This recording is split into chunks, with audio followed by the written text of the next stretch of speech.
Ngayong araw mga tol, nasa harapan natin itong pinakabagong modelo ng Kawasaki Bajaj CT100ES. So isa to sa pinakasulit na panghanap buhay na motorsiklo, no? Especially dito sa Cabanatuan City, talagang puro ganito yung makikita nating motorsiklo na nakasabit sa sidecar. At kung pag-uusapan natin yung durability nitong Bajaj CT100, talagang masasabi natin na napaka-durable ng motor na to, no? Dahil matagal na rin to sa market, lalo na nga dito sa Cabanatuan City. Talagang ito lahat, ito yung lagi nating makikita sa mga kalye dito, no? Bajaj CT100 or CT125, etc.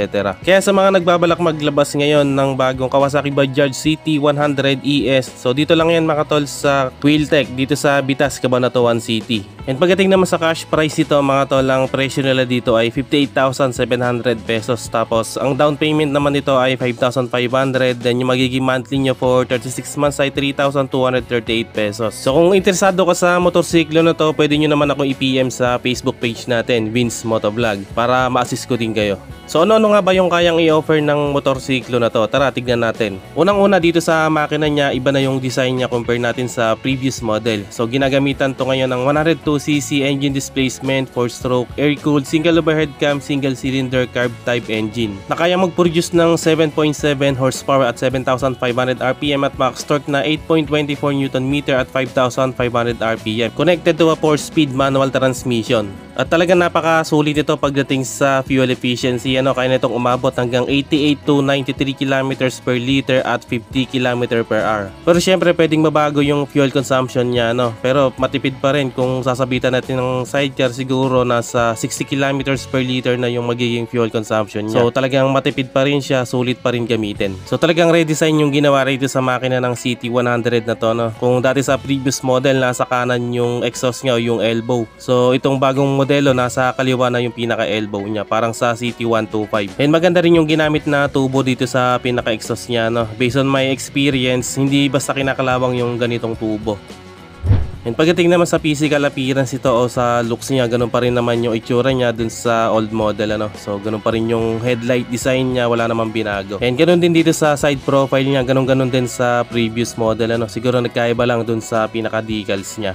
So mula dito sa pinaka-headlamp natin, sa head cowling natin niya, meron siyang parang visor dito, Tapos dito meron siyang logo ng Bajaj. And ang ginamit sa ilaw nito ay naka-halogen bulb pa rin siya. Then ganun din sa mga turn signals. Tapos meron pa siyang mga graphic design dito sa decals niya sa bandang gilid, So talagang stylish din itong head cowling niya. And then dito sa pinaka-tangke niya, meron din tayong decals dito o graphic design na CT yung pinaka-brand name niya, So combination siya ng parang gray and blue. And hanggang dito sa part na to, meron din siyang decals na white and blue. Tapos may nakasulat dito na 100ES. So yun na nga yung pinakabagong pangalan niya, CT100ES. Pagdating naman dito sa front suspension natin, naka-telescopic fork siya dito. Tapos sa front fender naman, glossy yung finish ng paint natin dito. Sa wheels naman niya mga tol, naka-spoke type tayo dito, tapos yung gulong niya may sukat na 2.5 by 17. Tapos tube type pa rin yung ginamit na gulong dito. And sa brakes naman, ginamitan to ng drum brake. Dito naman sa bandang likod, yung pinaka-tail light niya, same pa rin to sa previous model yung design niya. Bulb type din yung ginamit na ilaw dito, ganun din sa mga turn signals, Tapos meron siyang reflector dito for added visibility.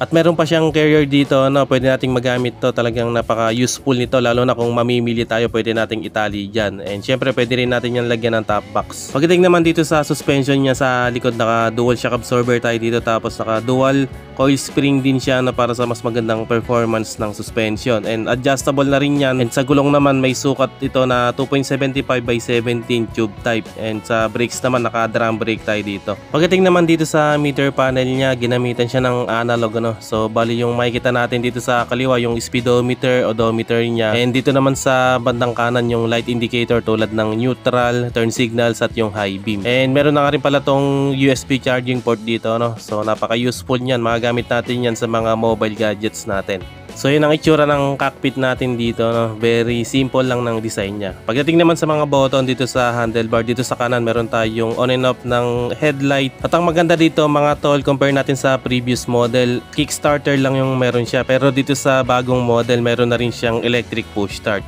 So hindi na hassle magpaandar ng makina. And dito naman sa kabila mga tol, meron siyang passing light switch dito. Then yung high and low beam, yung turn signals niya at yung busina. At ang isa nga rin sa nagustuhan ko dito yung sukat ng tangke niya, no? Meron itong 10.5 liters fuel tank capacity. So napakalaki ng sukat ng tangke niya, tapos samahan mo pa ng napakatipid na konsumo ng gasolina, talagang malayong mararating mo dito sa motor na to. Sa upuan naman niya, very premium din ang ginamit na seat cover, may pagka-leather yung datingan niya, tapos maganda rin yung cushion na ginamit, malambot siya kaya siguradong komportableng sakyan. So yun mga tol, ang update natin para dito sa Kawasaki Bajaj CT100 ES. Sa mga nagbabalak maglabas ng motor na to, so pwede nyo i-PM sa Facebook page natin, Vince Motovlog, para ma-assist ko din kayo. And comment nyo na rin sa comment section kung ano yung mga gusto nyong motor na i-feature natin dito sa vlog natin. So hanggang dito na lang muna mga tol. Kung nagustuhan nyo tong video na to at umabot kayo sa part ng video na to, maraming salamat mga tol sa panonood, lalo na sa mga solid viewers natin dyan. And kung bago ka lang sa channel na to, huwag kalimutang mag-subscribe at paki-on na rin ang notification bell para ma-notify ka pag may bago tayong upload. Meron din tayong Facebook page, paki-like and follow na rin. Maraming salamat mga tol. Always ride safe and God bless.